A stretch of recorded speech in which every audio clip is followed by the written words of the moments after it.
오늘 9번째 시간이죠. 아마 10번째 다음 주로 끝이 날 것 같은데 그동안 수고 많으셨습니다. 그래도 우리가 항상 외우던 주기도문이라는 표현은 잘못된 거예요. 주님이 가르쳐 주신 기도를 좀 그 의미를 좀 되새기는 시간이 되었으면 좋겠어요.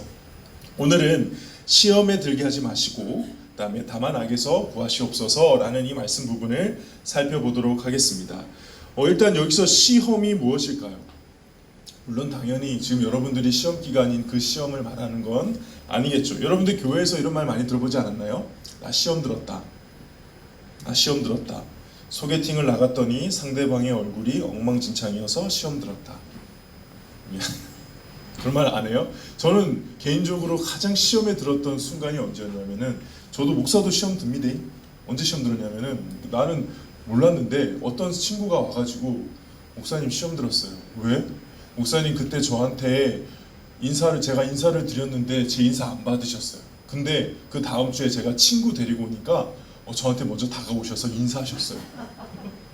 완전 너무 세속적인 목사님. 근데 진짜 기억이 안 나는 거예요.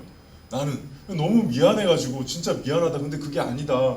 근데 네가 시험 들었어. 근데 그 말 하니까 나도 되게 시험 든다. 막 그랬던 기억이 납니다. 교회에서 이런 표현 많이 쓰죠. 나 시험 들었다. 근데 정확하게 여기서 시험 받지 않게 달라고, 들지 않게 달라고 하는 이 말이 무엇일까? 이 시험의 단어 원어는 페이라스모스라는 헬라어입니다. 이 단어에는 크게 긍정적인 표현과 부정적인 표현 두 가지가 다 쓰이는데요. 먼저 긍정적인 표현으로는 다음이요. 내 형제들아, 너희가 여러 가지 시험을 당하거든 온전히 기쁘게 여기라. 아니 시험을 당하는데 왜 기쁘게 여겨요? 이런 좋은 게 있기 때문에. 이는 너희의 믿음의 시련이 인내를 만들어내는 줄 너희가 알미니라. 너희들에게 시험이 유익해. 왜일까요? 하나님이 너희에게 시험을 주신 것이기 때문에 그래.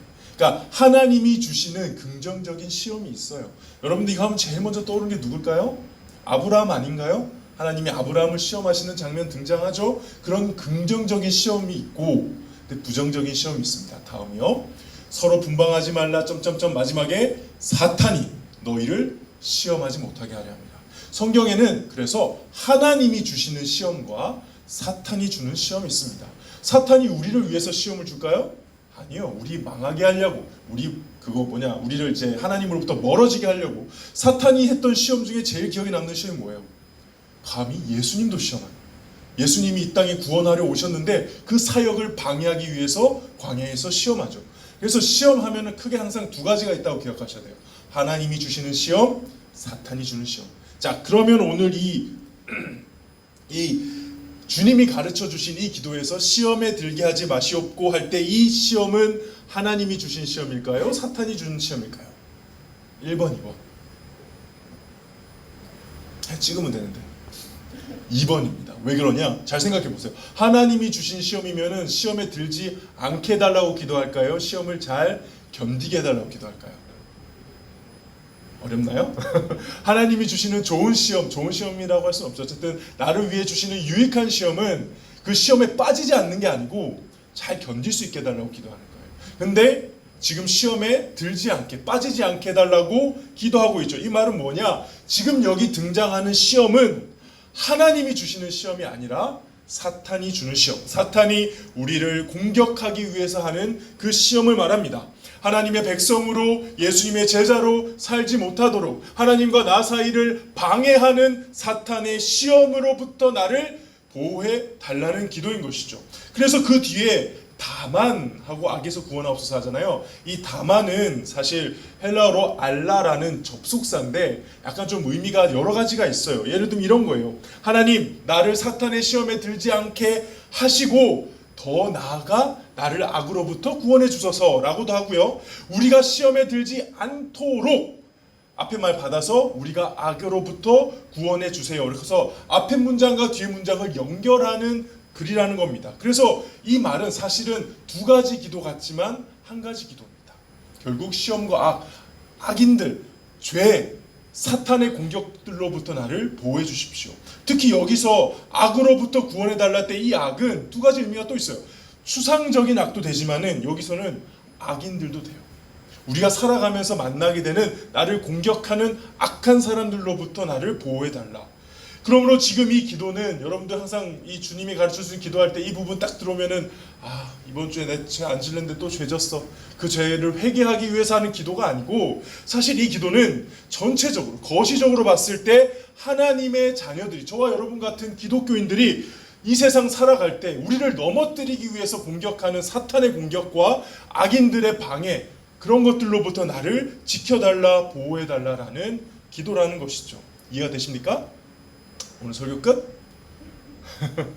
제 설교가 짧아서 좋지 않나요? 저도 제 설교가 짧아서 좋아요. 근데 여기서 이렇게 하고 끝내기에는 아주 좀 중요한 메시지가 있어요. 잘 생각해 보세요. 만약에 우리가 이 기도를 사탄이 우리로부터 오는 공격을 보호해 달라라는 기도라면은 이 기도에는 아주 무시무시한 전제가 붙습니다. 이 기도를 하게 되는 전제가 붙는데 그 전제가 굉장히 불편해요. 뭘까요? 예수 믿고 사는 사람에게 뭐가 있다는 거예요? 시험이 있다는 거죠. 근데 그 시험이 하나님이 주시는 시험? 아니, 사탄이 주는 공격이 있다는 거예요. 악인들의 공격이 있다는 거예요. 예수를 믿는 사람에게도 시험이 있다는 전제, 악인의 공격, 마귀의 유혹이 있다는 전제, 하나님의 시험뿐만 아니라 사탄의 시험이 도사리고 있기 때문에 지금 이거 보호해달라고 기도하고 있는 거잖아요. 이게 이해가 되십니까?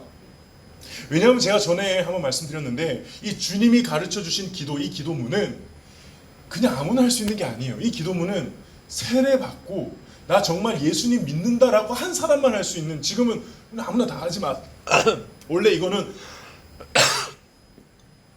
이 기도는 원래 세례를 받은 다음에 나 정말 개종하고 나 정말 예수 믿는 사람으로 살겠다고 공언한 다음에야 비로소 성만찬 전에 하는 기도예요. 그러니까 이 기도는 정말 예수를 믿겠다고 한 사람의 기도란 말이에요. 근데 그 기도 안에 뭐가 포함되어 있는 거예요?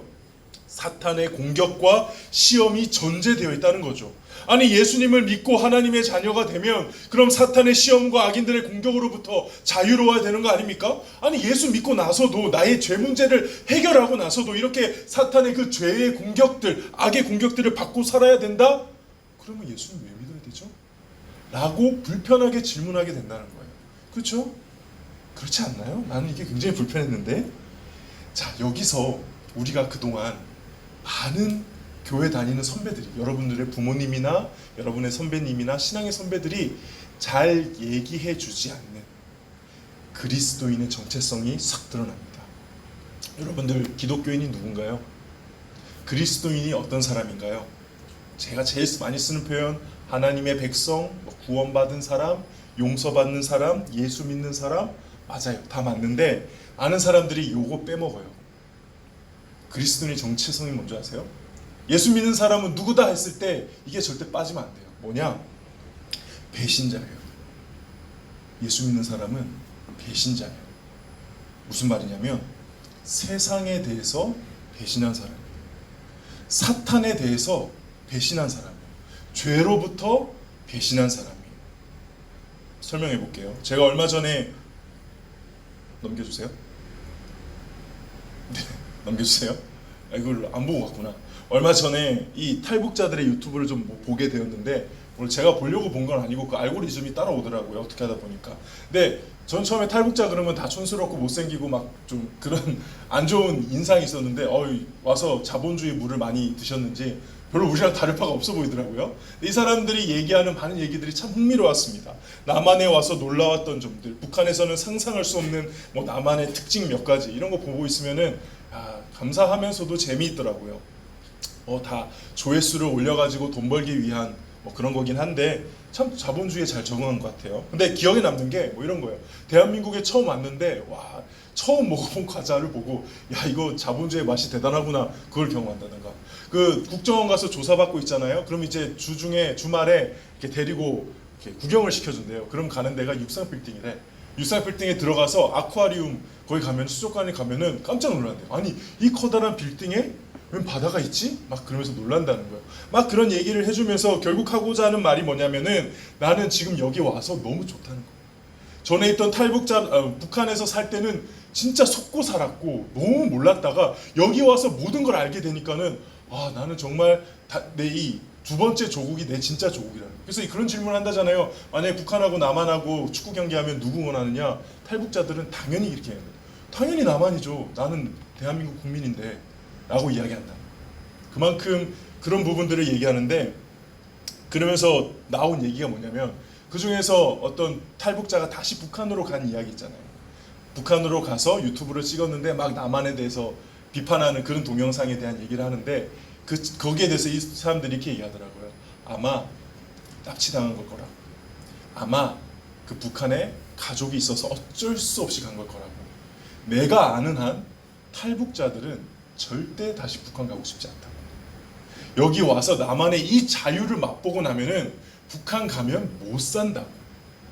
이미 그리고 북한을 배신한 상태인데 어떻게 다시 북한에 가고 싶겠냐고 그 이야기를 하더란 말입니다. 제가 그 부분 보면서 딱 무릎을 쳤어요. 그래, 기독교인이 딱 그렇지.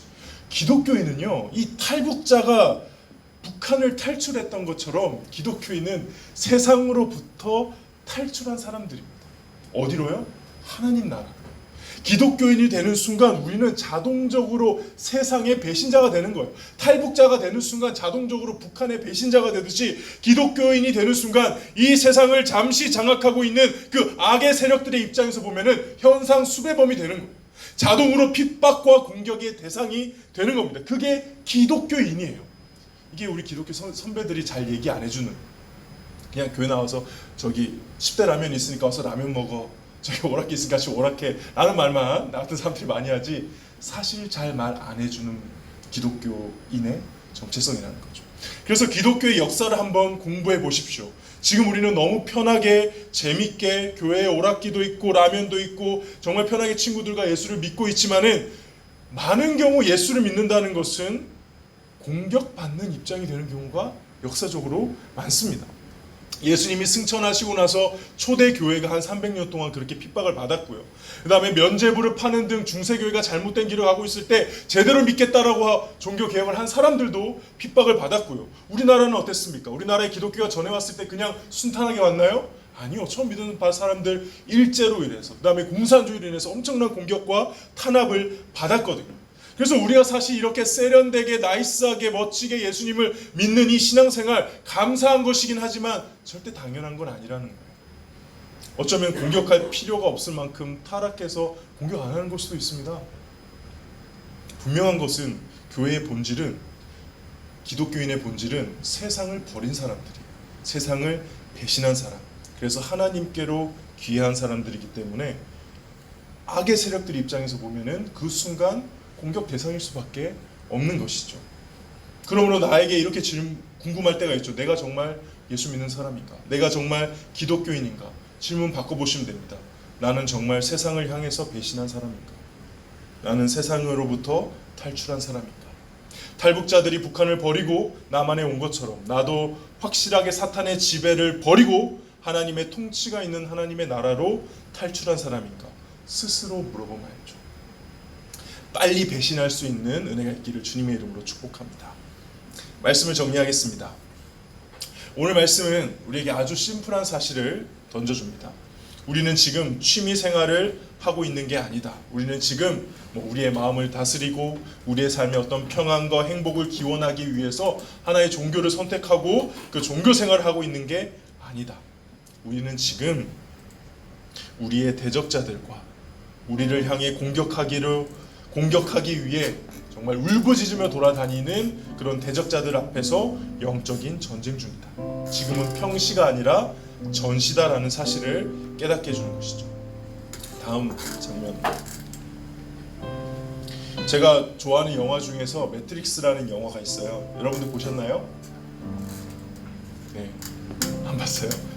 우리 때는 되게 유명했던 영화인데, 이 영화가 되게 기독교를 많이 패러디한 영화인데, 이 어떤 이야기냐면은 지금 먼 미래에 사람들이 기계한테 정복당해가지고 태어나자마자 기계가 만들어 놓은 어떤 그 공간 안에서 그냥 사는데, 그 모든 정신 세계는 다 그냥 그 기계가 만들어 놓은 매트리스라는 가상 세계 안에서 살고 있는 거예요. 그래서 우리가 지금 이렇게 사는 것 같지만 실제로는 우리가 사는 게 아니고, 우리는 지금 어디, 다음 영상 볼까요? 다음 저렇게 사는 것 같지만 사는 게 아니고 사실 저쪽 안에서 뭐 그 자궁 같은 곳에서 어떤 거를 주입받으면서 정신은 완전 매트릭스 안에서 살고 있는 그런 거라고 이렇게 가정하는 세계예요. 그래서 아까 약이 두 개가 있었잖아요. 파란 약과 빨간 약. 저기서 파란 약을 먹으면은 그냥 그 기계의 노예로 사는 거고, 빨간 약을 먹으면은 이거를 깨닫고 나와서 이제 진짜 삶을 살게 되는 건데, 주인공이 빨간 약을 먹고 나와요. 나오는 순간부터 어떤 삶이 이어지느냐, 기계와 싸우는 삶이 시작이 됩니다. 그냥 기계의 그 매트릭스 안의 틀에서 노예로 살 수도 있는데 저 빨간 약을 먹는 순간 그렇게 된다는 거죠. 저 장면 보면서도 야, 너무 기독교를 제대로 패러디했는데 싶더라고요.